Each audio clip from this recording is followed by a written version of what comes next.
నేను బయటికి వెళ్తే మామూలుగా ఉండదన్న కేసీఆర్ ఇదేనా? హత్యా రాజకీయాల్ని ప్రేరేపించడమే నీ లక్ష్యమా?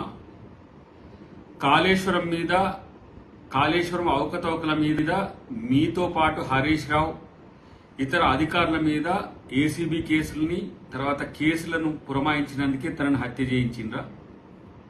ఉద్యమ కాలంలోనేమో ఆత్మహత్యలు ప్రేరేపించి లబ్ధి పొందిండ్రు. ఇప్పుడు మళ్లీ రాజకీయాల కోసం రాజలింగమూర్తి హత్య దేనికి జరిగింది అనంటే కేవలం మీ రాజకీయ ప్రయోజనాల కోసమే. మాకెవరైనా ఎదురొస్తే ఇట్లా ఉంటదని చెప్పడానికే ఈ హత్య జరిగింది. కేసీఆర్ని, హరీష్ రావుని, ఇతర అవినీతి అధికారులను ఈరోజు తను ఎదిరించినందుకే ఆ మాజీ కౌన్సిలర్ సరళ భర్త ఈరోజు హత్యకు గురైంది. నువ్వు బయటికి వెళ్తే మామూలుగా ఉండదంటే హత్య రాజకీయాలు ప్రేరేపించడానికే ఇలాంటి ప్రయత్నాలు చేస్తున్నారా? తస్మాత్ జాగ్రత్త. ఇది మంచి రాజకీయ సంస్కృతి కానే కాదని చెప్పి బీఆర్ఎస్ పార్టీకి ఈరోజు హెచ్చరిస్తున్నాం.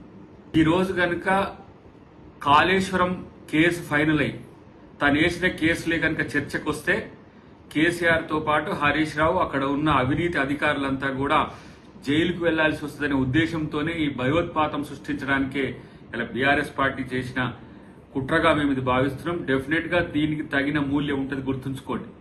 ఇలాంటి హత్యా రాజకీయాలతో రాజకీయాలు చేస్తా అనంటే ఎవరు కూడా సహించరు.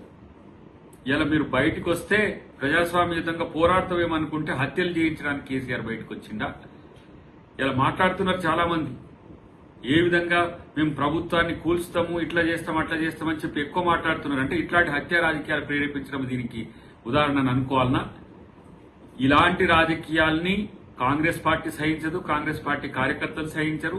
అన్నిటికంటే ఎక్కువ ఇలాంటి హత్యా రాజకీయాలను ప్రేరేపించడం అనేది కేసీఆర్ లాంటి వ్యక్తికి తగదు.